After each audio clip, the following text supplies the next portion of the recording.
Donc, on a à 16 heures, sur cette session, à 16 heures, 2 témoins qui viennent effectivement partager leur expérience. Avant, Isabelle Massona viendra parler de violence, un petit peu donner un focus un peu plus approfondi sur la question des violences sexuelles qui avait été soulevée ce matin. Et là, à 14 heures, je pense qu'on a l'intervenant idéal pour pas que vous vous endormiez sur la digestion. Voilà.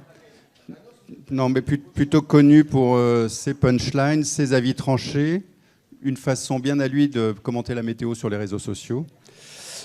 Mais par ailleurs, on lui a demandé surtout de venir pour son expertise. Fred Bladou, donc chargé de mission à la direction d'innovation programme de aide. On vous sait de longue date activiste engagé dans la lutte contre le sida et la défense des droits LGBT, spécialiste du chemsex, des usages des drogues sexualisées et de la réduction des risques au sein de la communauté gay. Et comme ça, c'est pas suffisant pour être légitime. Vous avez jugé bon de mettre 2 diplômes par-dessus, un en addictologie et un autre en sexothérapie. Ouais. Ah ben c'est exactement ce que tu as dans la main. Voilà, ouais, complètement. Donc, pour faire bref, et comment proposer, on l'a vu, le chemsex, c'est un phénomène communautaire qui échappe bien souvent à la prise en charge classique en addictologie. Et comment proposer de nouvelles approches, notamment en reposant sur la dimension communautaire et des modalités d'intervention innovantes qui répondent de façon globale aux besoins des chemsexeurs. C'est un petit peu l'objectif, c'est beaucoup l'objectif de 2 nouveaux projets de aide innovants, ARPA Chemsex et Lounge. Et c'est ce que vous allez nous présenter en 20 minutes si possible. 20 minutes si possible, pour qu'on ait le temps pour quelques questions à l'issue de votre présentation. Merci. Pas de souci. Il y en a un qui marche là, mais si, comme tu veux. Ah bah voilà. Ouais. Par contre, il y a quelqu'un qui filme, donc tu marches pas. Ah d'accord. Merci. Oula, ça fait beaucoup de consignes. Ça fait énormément. Bonjour, ça va. On va essayer de vous réveiller. C'est dur la digestion là, non? Et en plus, il faisait très beau, donc je sais qu'il y en a plusieurs qui avaient envie de rester dehors dans des chaises longues, dont le président de région de Aide que je balance. Je n'ai aucune hésitation. On va parler de chemsex, c'est rare, hein, ça change depuis ce matin. Je vais essayer surtout de... on a essayé, il y a plusieurs intervenants depuis ce matin ont essayé d'expliquer les rouages du chemsex, les déterminants, qu'est-ce qui provoque, les conséquences psy. On a parlé d'infection, on a parlé de contamination, etc. Moi, je voudrais maintenant juste passer sur... et essayer de vous présenter le plus rapidement possible la réponse de Aide, qui est engagée depuis maintenant une douzaine d'années sur la thématique chemsex, qui a été une des premières organisations à s'engager sur la thématique, à cause de groupes qui ont émergé d'un seul coup et dont on n'avait jamais entendu parler avant, avec de nouvelles pratiques qui étaient du slam, de l'injection de méphédrone à l'époque. Donc on ne connaissait même pas la méphédrone, et on s'est épuisé tous co-infectés, VIH et hépatite C, alors qu'à l'époque c'était quand même pas extrêmement fréquent. Et donc c'est ce qui a fait que Aide, Asso historique de lutte contre le sida, s'est engagé directement sur la thématique du chemsex. Donc du coup je vais vous présenter la commande, c'est l'approche et un peu la stratégie de Aide, ce qu'on déploie aujourd'hui sur toute la France. C'est une stratégie qu'on appelle intervention pluridisciplinaire, et j'ai essayé de faire le plus vite possible. Je vais rappeler quelques définitions, même si vous les avez entendues et qu'on est tous d'accord, et qu'en plus, surtout, on fait partie là aujourd'hui, avec Hélène et d'autres, de ceux qui partagent des définitions communes, puisque à certaines périodes, on a quelques personnes un peu fantaisistes qui essaient de nous trouver du chemsex où il n'y en a pas, ou qui aimeraient bien nous rentrer l'alcool dans les pratiques de chemsex, ou oh tiens, j'ai fumé un bédo et puis j'ai eu un rapport sexuel 48 heures après, donc du coup j'ai fait du chemsex. Non, malheureusement ça ne marche pas comme ça, donc c'est toujours bon de le rappeler. Donc je ne vais pas vous lire des slides, hein. Je pense que vous savez tous les lire. Tout ça a été évoqué déjà. Le principe et vraiment ce qu'il faut retenir du chemsex, c'est que la motivation de l'achat de produits ou de la consommation de produits est une motivation sexuelle. C'est ce qui fait la différence avec toute autre forme d'usage de produits où on ne pense pas forcément à aller retrouver 4 potes le samedi soir pour aller niquer jusqu'à 8 h du matin avant d'acheter des produits. Ce qui fait la différence avec le chemsex, c'est cette motivation d'achat dès le départ. Donc ça, c'est vraiment important. Sur les termes communautaires qui ont été inspirés par les Anglais, nos camarades et David Stewart, à qui on rend hommage puisqu'il est mort depuis. Donc on va encore faire un énorme bisou à David parce qu'il a quand même travaillé dès les premiers sur ces concepts. Chemsex, Chemical Sex, le langage communautaire. Hélène l'a évoqué aussi. On est vraiment sur un public, parce que je sais que quelqu'un me posera forcément la question après, et les hétéros et les femmes. Alors, je vais essayer d'y répondre un petit peu en préambule. Chemsex, c'est un terme communautaire inventé par la communauté gay. Chemical Sex, le slam, la claque, c'est pareil. Donc la pratique est très très empreinte par la communauté et très prégnante dans la communauté. C'est dur d'avoir des études, on l'a dit aussi et les intervenants l'ont répété depuis ce matin. On n'a pas de données de prévalence au chemsex ou des données fiables. On a plein d'études différentes, on peut les interpréter plus ou moins bien. Donc je ne vais pas m'arrêter sur des chiffres idiots. La seule chose qu'on peut vous dire, c'est qu'enfin, l'ANRS, l'Agence nationale de recherche contre le sida et les hépatites, a enfin mis en place et enfin débloqué des fonds. On espère que l'État va suivre et que le ministère de la Santé va suivre. Mais enfin débloquer des fonds pour qu'il y ait un groupe d'experts chemsex national et avec un objectif qui est très, alors là pour le coup, qui est absolument génial, c'est d'organiser pour la première fois une vraie cohorte de chemsexeurs en France, de gays chemsexeurs, de HSH, de gays chemsexeurs en France, pour essayer d'analyser beaucoup plus finement les pratiques, les motivations, les conséquences, etc. Donc ça, c'est assez intéressant. Là-dessus, je n'ai pas grand-chose à ajouter. Je pense que sur le multipartenariat pour toutes les personnes, ce sont des caractéristiques qu'on retrouve qui sont assez communes. Le chemsex, c'est un ensemble de pratiques qui sont des pratiques ritualisées. Ce que je peux dire en introduction, c'est bien sûr, ce n'est pas une question d'usage de drogue, ce n'est pas une question de sexe, c'est les deux, et c'est les deux en même temps. Et qu'à chaque fois qu'on essaie de traiter le chemsex autrement que comme une pratique sexuelle dans certains groupes avec usage de produits, on passe à côté de nos objectifs. C'est-à-dire qu'on peut être très très bon en prévention sexuelle, on peut leur vendre les meilleures techniques innovantes et les meilleures stratégies de prévention sexuelle comportementale, biomédicale, on peut leur vendre les meilleurs outils de réduction des risques, les meilleures stratégies de réduction des risques. Si on ne comprend pas le contexte de la consommation, les objectifs, on passera à côté des objectifs qu'on s'était fixés. Voilà, après, on en parle, on ne va pas revenir sur ce qui a été évoqué ce matin et sur le traitement médiatique qui a pu être fait sur certaines affaires et sur les fantasmes de la mauvaise presse sur nos partous qui dureraient 15 jours à 18 et je ne sais quoi. On va se calmer. Hein. Le chemsex, il y a autant de chemsexeurs que de façons de pratiquer. Donc, mais en tout cas, on a quand même des données. Polyconsommation, on en a parlé un peu ce matin, les catinones, d'autres produits, mais également tous les produits érectiles, Viagra, Cialis, les poppers, enfin. Donc ça, ce sont des caractéristiques qu'on retrouve systématiquement et qui nous demandent d'intervenir en RDR de manière très fine. Il faut quand même savoir que c'est vrai qu'on a été, je l'ai dit un peu de manière caricaturale ce matin, on a été plutôt tranquille, nous, dans la RDR. Moi, je suis arrivé dans la RDR à une époque où les gens consommaient en gros de la cocaïne et de l'héro. Donc c'était plutôt assez confortable en RDR, parce qu'une fois qu'on savait expliquer aux gens et qu'on leur donnait qu'on avait des programmes d'échange de seringues et qu'on leur donnait, et on y arrivait bien, quoi. Mais il y a 10 ans, quand on a vu arriver toutes les catinones, tous les nouveaux produits, ça a été quand même panique à bord, hein, parce que moi, la première fois qu'on m'a dit le mec prend de la méphédrone, j'avais jamais entendu parler de la méphédrone. Hein, je l'avais lu dans un livre, quoi. Donc c'était un peu limite en termes d'expertise profane. Depuis, ça s'est pas arrangé. Alors on calme aussi, hein, encore une fois, il n'y a pas 4500 nouveaux produits par an, la presse s'emballe. Calmons-nous, il y en a 5 ou 6 qui sont consommés, ce qui ne nous empêche pas, à nous, acteurs de la réduction des risques, d'avoir été obligés de remettre en question toutes nos pratiques et toutes nos stratégies d'intervention. Et on ne peut plus travailler comme on travaillait avant, avec des usagers qu'on connaissait finalement très très bien, avec des interactions, avec des intoxications par surdose, avec tout ce qu'on connaissait parfaitement. Aujourd'hui, on est obligé de s'adapter à ce contexte particulier et c'est là-dessus que je voudrais insister vraiment. Donc, chemsex, ça c'est important, je vous ai parlé des femmes ou de la question que vous alliez me poser sur les hétéros, et il n'y a pas que chez les gays qu'on baise avec des produits, parce que nous aussi les hétéros, on aime bien s'éclater. Alors personne n'a jamais dit ça, c'est juste qu'aujourd'hui, la majeure partie des études montrent que de toute façon, c'est 85% des gens qui répondent aux études qui sont HSH. Voilà, les files actives dans les hôpitaux, les files actives en PrEP, ce sont systématiquement des gays. C'est-à-dire que moi, je veux bien qu'on me dise, moi, je connais une femme hétérosexuelle dans le Larzac qui fait du chemsex, c'est super. C'est pas pour autant que la pratique s'est répandue dans d'autres groupes que les gays. Et c'est majoritairement encore à plus de 85% chez les gays ou les hommes ayant des relations sexuelles avec d'autres hommes. Ce qui nous a amené, avec mes camarades de Harm Reduction International, ce qui nous a amené à réfléchir, parce qu'on s'est dit, on ne peut pas juste dire ça, dire, bah c'est vrai, bah c'est des gays, et donc vous, bah ouais, vous êtes hétéro, donc finalement, vous ne nous intéressez pas tellement, parce qu'effectivement, vous consommez aussi des produits.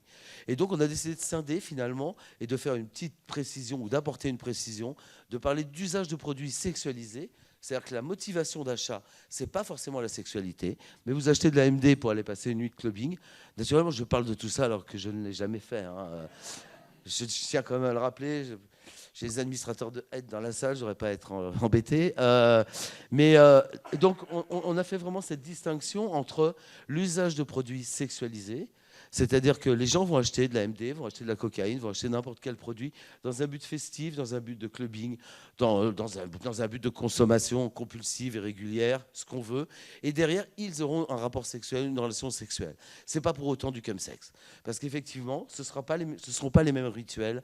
Mais en même temps, bah, il faut quand même en tenir compte. Parce que c'est vrai qu'une question a été posée ce matin sur est-ce qu'il y a aujourd'hui du chemsex chez les femmes lesbiennes. Ce n'est pas une question con du tout. C'est une question hyper intéressante. On voit aujourd'hui aussi que sur l'autodétermination et majoritairement chez les jeunes, la question du genre, la question de la binarité, elle est bullshit, qu'il n'y a plus que les vieux, comme moi par exemple, mais qui parlent en termes de binarité ou d'approche binaire et de genre binaire. Et chez les jeunes, on voit bien qu'il y a une très grande porosité dans les groupes, une autodétermination qui est très différente et une consommation qui est partagée.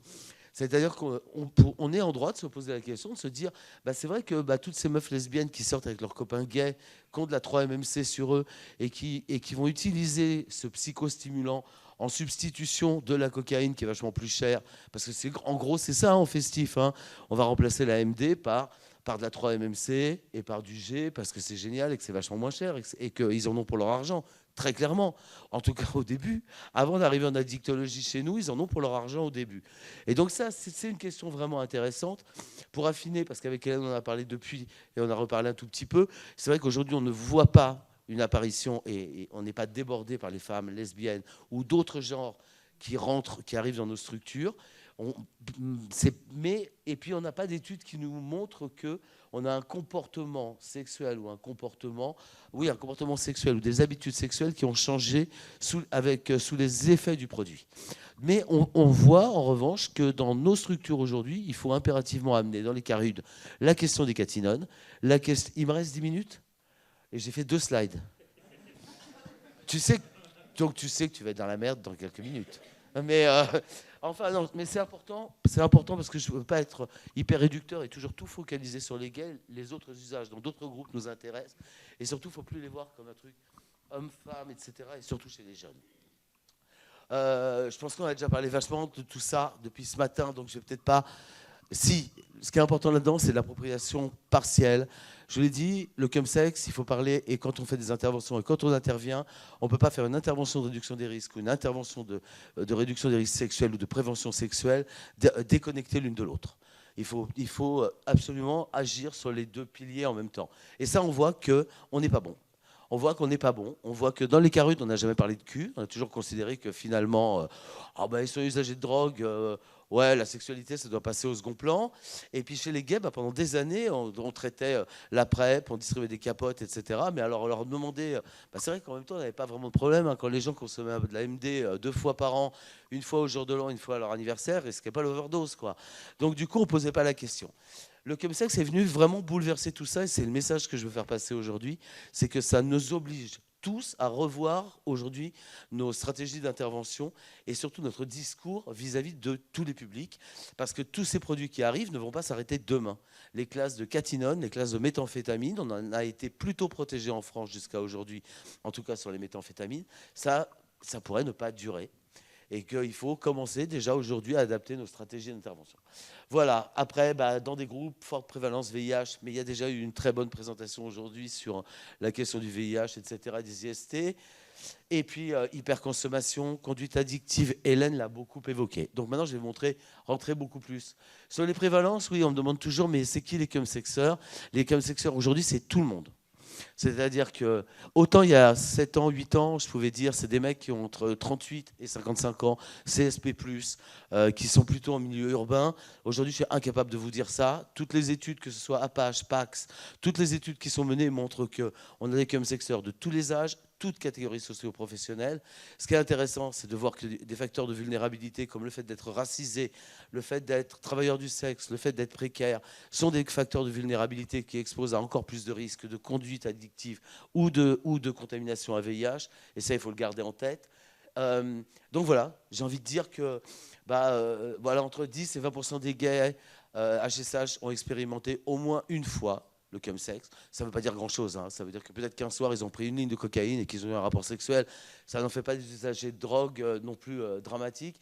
Mais 20 à 30% d'entre eux qui déclarent rencontrer des problèmes dus à leur pratique ou à leur consommation. Ça veut dire infection, IST, problème de fric, problème de perte d'emploi, enfin tout ce qu'on connaît de psychosocial ou de médical ou problème de descente. Voilà, donc c'est quand même... Voilà, il y a quand même un truc là-dedans, hein, c'est que on peut parler du chemsex en disant oui, le chemsex c'est super cool et tout le monde va bien, c'est pas vrai. C'est pas vrai, et ça, je pense qu'on est tous d'accord avec ça. On a pour la première fois, contrairement à ce qu'on avait avant, on a quand même un grand nombre et un pourcentage très élevé de chumsexeurs qui ne vont pas bien et qui expriment le fait de ne pas aller bien. Et c'est surtout ça, c'est pas le fait qu'ils n'aillent pas bien, on s'en fout, on n'est pas Darmanin, on n'est pas là pour juger les usagers, mais on est là en revanche pour écouter les usagers, et quand on en entend autant en souffrance, ça pose de vraies questions aujourd'hui. Système répressif, etc. Je l'ai juste mis parce que je vous dis, il y avait Act Up, je me suis dit, je suis obligé de le mettre, sinon je me fais ma rave en sortant. Donc voilà. Les constats, l'offre pluridisciplinaire. L'offre pluridisciplinaire à aide, elle repose sur 3 paliers. Le premier, c'est la prévention sexuelle, la réduction des risques sexuels, on l'appelle comme on veut. En tout cas, ce qui est important, c'est on va écouter les pratiques, on va s'adapter aux pratiques des chumsexeurs. On a parlé ce matin du faible recours aux préservatifs. C'est pas vrai. On en donne vachement des préservatifs, mais ça sert à fabriquer des coquerines. Voilà, donc faut pas se mentir. Mais une fois qu'on le sait, c'est pas gênant. Mais bon, voilà, la prévention comportementale, on va consommer des produits psychoactifs pour modifier ses perceptions, ses ressentis, augmenter le plaisir, la désinhibition, tout ce qu'on sait du chumsex. Très sincèrement, aujourd'hui, faire un entretien avec un chumsexeur en lui disant « Et surtout, tu n'oublies pas la capote alors qu'il est depuis 17 heures en partouze à l'injection », c'est vraiment se foutre du monde. Donc ça nous oblige aujourd'hui, nous, à travailler sur des approches en prévention sexuelle qui sont beaucoup plus larges et biomédicales. On a parlé depuis ce matin du TASP, de la PrEP. C'est absolument aujourd'hui, absolument inévitable aujourd'hui. Et puis le déficit de sensibilisation, c'est un mauvais exemple. On a la plus gaie des addictologues de France. Et franchement, on ne peut pas faire plus communautaire qu'Hélène, donc c'est un mauvais exemple. Mais je vous assure que dans pas mal de villes où j'interviens, j'ai un alcoologue hétérosexuel de 55 ans qui, franchement, allez lui expliquer que vous avez eu 10 partenaires, que vous êtes fait fister et que vous avez consommé de la 3-MMC en injection le samedi soir. Le mec fait une tête, vous avez l'impression vraiment qu'il va appeler Christine Boutin. Donc du coup, c'est vraiment pas hyper gagné. On a vraiment une sensibilisation communautaire à faire. Il faut que nous, premiers concernés, gays, trans, il faut qu'on porte, et il faut que cette approche communautaire, elle partout, elle s'impose dans la dictologie, parce que le chumsex ne peut pas être traité par des gens qui n'ont pas cette vision communautaire et cette approche communautaire aujourd'hui. L'offre pluridisciplinaire, première partie, prévention sexuelle. La seconde, la réduction des risques. Pour la majeure partie d'entre vous, vous travaillez déjà en RDR. Je ne vais pas vous donner des leçons, surtout que je n'ai pas le temps. Sinon, je l'aurais fait. Mais voilà, la réduction des risques, connaître les produits, la multiplicité des produits, les interactions, les modes de consommation. Aujourd'hui, on est quand même sur des modes de consommation. On a beaucoup de primo-consommateurs, beaucoup de primo-injecteurs. On n'est pas sur la file active de David Gautret, qu'on vient de croiser dehors dans la rue, et qui connaît vachement bien les modes de consommation. Là, on est sur des gens qui arrivent, beaucoup de jeunes, qui arrivent aussi dans la pratique aujourd'hui, et à qui il faut réexpliquer toutes les bases de la réduction des risques. Et ça, on n'avait plus l'habitude. Et on ne le faisait plus. Et donc, c'est vraiment essentiel aujourd'hui. Là, j'ai vu des chiffres passer avec Pialou à Paris sur une prévalence de 22% en contamination à VIH chez les chumsexeurs. Ça faisait des années qu'on n'avait pas vu une prévalence aussi élevée à VIH. Ça veut dire qu'on est tout le temps en train de fantasmer sur une épidémie cachée. On est tout le temps en train de se dire, mais où sont ces séropositifs qui continuent à transmettre le VIH? On les cherche, on les débusque. Enfin non, d'ailleurs, on ne les trouve pas. Déjà, on peut se dire qu'il y en a une certaine partie, enfin un certain nombre dans les pratiques de chemsex au regard des taux de contamination aujourd'hui. Et puis, donc ça, je l'ai fait. Tu as vu, tu as gagné une slide. Regarde, 2. La dernière. Ça, c'est peut-être la plus importante et c'est peut-être un des trucs. Aide a toujours fait de la prévention, de la prévention sexuelle. Aide a toujours fait de la RDR. Ce qui est très nouveau, c'est que nous, on fonctionnait, on est une asso avec des principes d'action qui sont communautaires. Donc, nous, à l'époque, on nous aurait dit vous allez faire rentrer dans un CARUD ou vous allez faire rentrer dans un lieu d'accueil de aide un soignant, un psycho, un sexo ou je ne sais quoi. Je ne vous explique pas la levée de bouclier, quoi. Tout le monde nous a regardé en disant vous psychiatrisez les usagers de drogue. Comment vous pouvez vous permettre de faire ça? On se drogue si on veut. La drogue, ça peut être un plaisir. Enfin, on l'a tous dit. Moi, le premier, j'ai même fait des pancartes et tout avec mes petites mains. Donc bon, sauf que là, face au chemsex, il a bien fallu qu'on s'adapte, et surtout face au nombre de demandes et l'augmentation et l'explosion de problématiques psy, ressenties et exprimées par les usagers. Ce qui a fait que là, ça c'est un point très nouveau à Aide, et qu'on va développer, que je développerai après sur l'approche, très, très rapidement. Mais toute cette partie sur l'écoute bienveillante, on l'a déjà dit depuis ce matin, mais au-delà de ça, aujourd'hui, dans nos impératifs, il y a vraiment l'orientation la plus rapide et l'action la plus rapide et la plus ciblée auprès des chemsexeurs qui sont en demande. La prise en charge de la santé mentale, elle est oubliée. Vous savez, là, je viens de bosser avec un petit groupe de femmes sur un truc qui était super intéressant, où on a travaillé sur le fait que l'oppression et la disparition ou l'invisibilisation du plaisir féminin et du clitoris, juste parce que les femmes étaient là et ont été là de tout temps, ou étaient représentées, et donc on faisait partir ce clitoris, l'organe du plaisir, qui devenait tabou, parce que du coup elles étaient là que pour faire des mômes. Et donc ça n'intéressait absolument personne de parler de leur plaisir. Le seul but était juste de satisfaire la société hétéropatriarcale et qu'elle fasse des mômes au kilo. Et ce que j'ai envie de dire, c'est ce qui était intéressant dans ce travail avec ces femmes, c'est que ces schémas d'oppression, ces schémas d'injonction à la performance sont des trucs qui sont hyper importants dans le chemsex aujourd'hui, qui génèrent des souffrances. C'est pas la drogue le problème. C'est jamais la drogue le problème. Vous voyez, moi je veux bien qu'on fasse des journées entières en se disant oh mon Dieu, mais la 3-MMC, quels sont les effets de la 3-MMC? Mais est-ce qu'on s'est posé la question de savoir comment le mec il allait avant de plonger dans la 3-MMC? Et c'est ça, moi, qui m'importe aujourd'hui, c'est de travailler. On doit intervenir beaucoup plus précocement. C'est un des objectifs. On doit utiliser d'autres choses que la santé mentale pour faire venir les gens, parce que c'est un peu rébarbatif. Hein. Si vous arrêtez quelqu'un dans un bar et que tu lui dis t'as déjà vu un psy, c'est pas forcément la meilleure accroche, quoi. Et pour le rendre adhérent à un travail sur lui ou aux soins. Mais ce que je veux dire, c'est nous on utilise les dépistages. On utilise d'autres techniques pour essayer de faire venir les gens et de les traiter ou de les orienter précocement. C'est vraiment quelque chose d'important. On travaille beaucoup aussi avec des groupes de parole, des groupes d'autosupport communautaires. En gros, c'est rompre l'isolement. Le chemsex est vachement associé à la solitude. Beaucoup de chemsexeurs, ça paraît délirant. Hein. On prend un psychostimulant qui est censé favoriser le fait qu'on va passer tous nos week-ends en partouze avec plein de mecs, c'est hyper cool, on se dit ah ben c'est génial, plus personne n'est tout seul, quoi.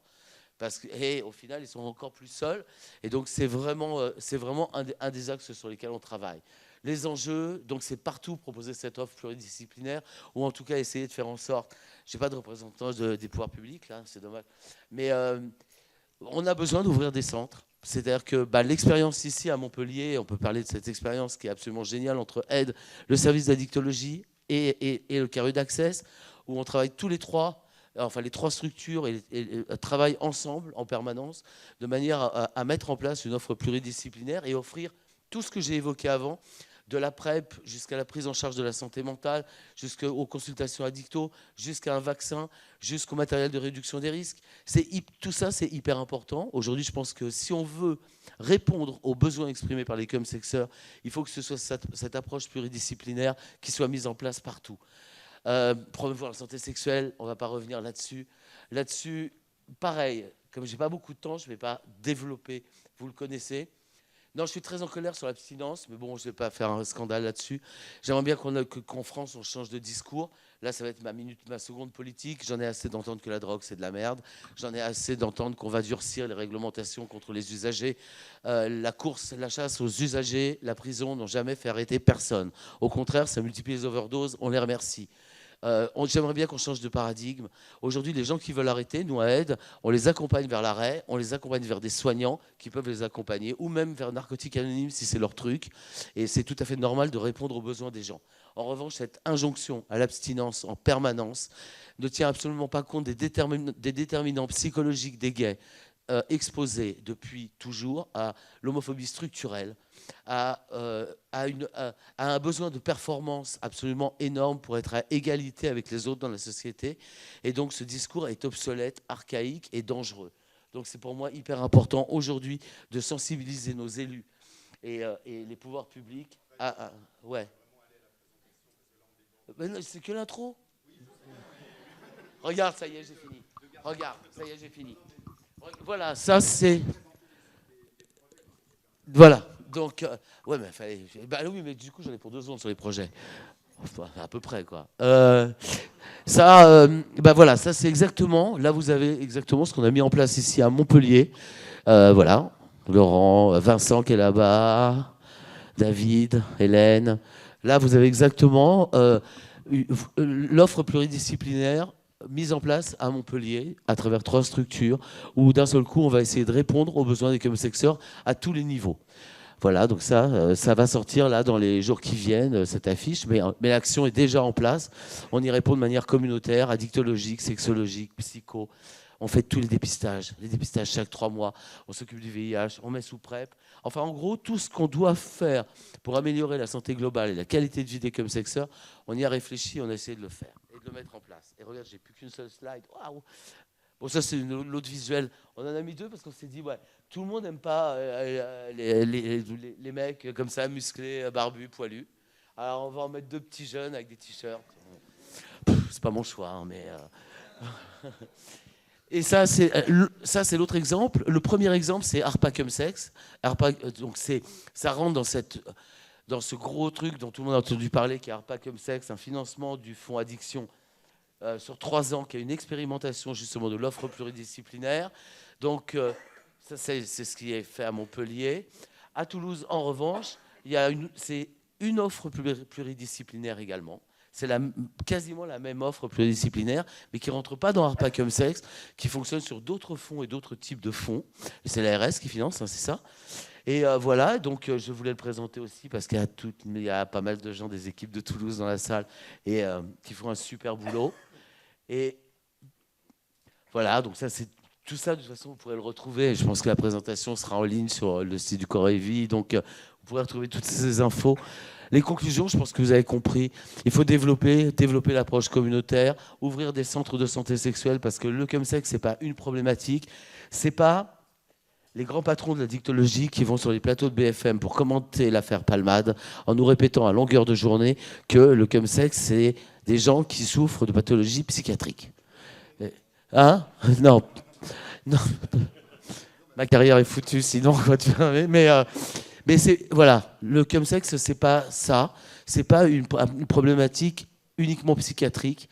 C'est pas une problématique uniquement de contamination ou d'infection à VIH. C'est pas une problématique uniquement de précarité, de solitude. C'est tout en même temps. C'est-à-dire que si on veut répondre aux problématiques rencontrées par les chemsexeurs, eh ben, il faut se préoccuper absolument de tout au même niveau. Voilà, j'ai fini. Ça, c'est des dispositifs qui sont à distance. Voilà, vous les trouvez partout, ligne Telegram d'autosupport, groupe sur Facebook, etc., etc. Donc ça, on fait beaucoup de choses à distance parce que beaucoup de chemsexeurs sont isolés. Le chemsex, je crois qu'on dit plusieurs fois le mot stigmatisation depuis ce matin. C'est bien parce que c'est vraiment la base de tout, hein. Le chemsex, c'est le double stigmate, hein. Le premier, c'est d'abord ils sont pédés. Oh là là là, c'est hyper grave. Et le deuxième, et en plus, ils se droguent.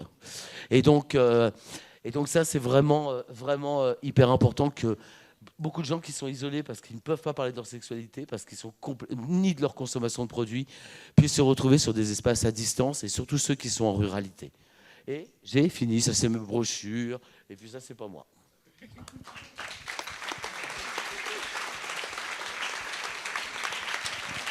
Voilà. Voilà un débordement tout à fait modeste par rapport à ce que je redoutais vraiment en fait. Bon, ça nous laisse quelques questions. Juste moi j'ai trouvé sur la petite table à l'entrée où il y a de la doc, vous avez effectivement la présentation de toutes ces stratégies, la présentation du launch, et c'est des projets qui effectivement méritent d'être connus. Y a-t-il des questions dans la salle ?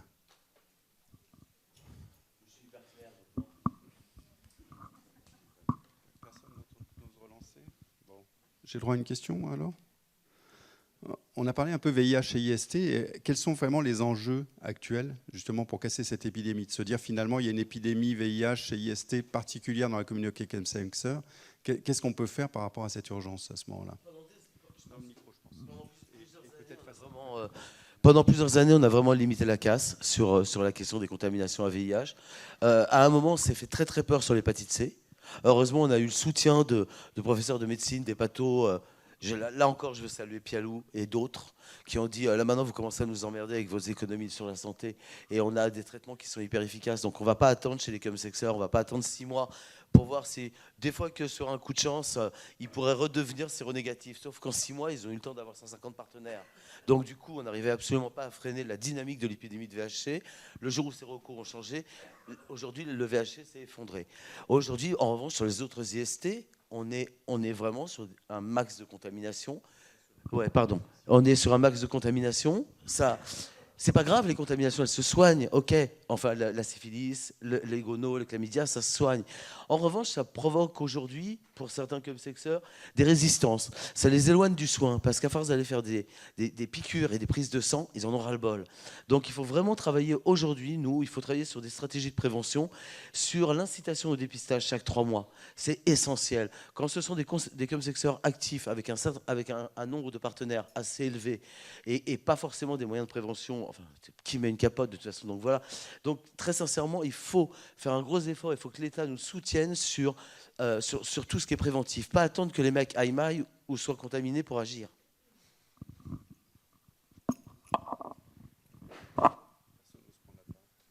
Je ne sais pas. Je vous fais peur, mais je suis hyper gentil en vrai. Hein. Ouais. Alors, je vous passe le micro, histoire que ce soit capté par la captation vidéo.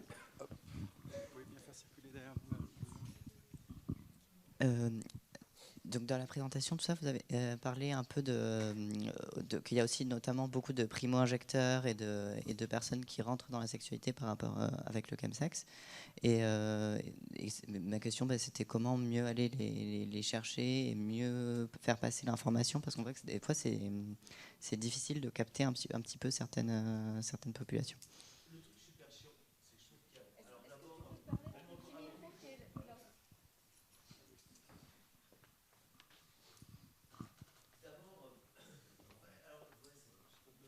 C'est quand même un peu argumenté.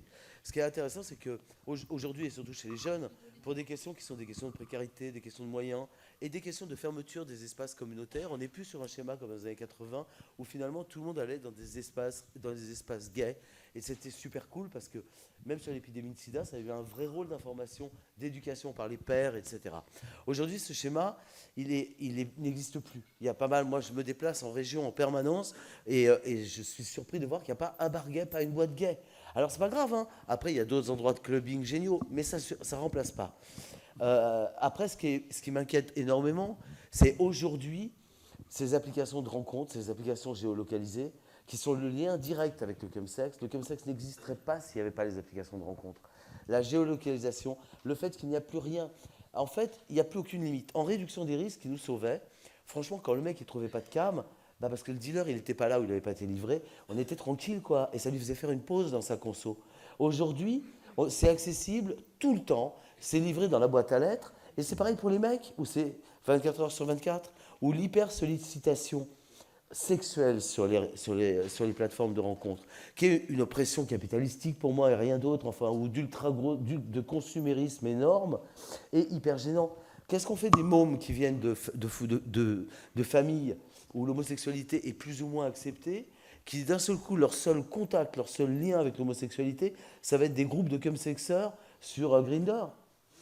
c'est problématique. Et à ça, rajoutons ce que dénonce SIDAction, le planning familial et tous mes camarades associatifs sur le fait qu'on ne fait absolument aucune prévention à l'école, que la prévention sur les drogues, c'est toujours un espèce de vieux daron qui vient de la brigade des stupes, qui vient expliquer qu'ils vont prendre 15 ans de prison s'ils fument un bédo, parler comme ça fait peur à quelqu'un.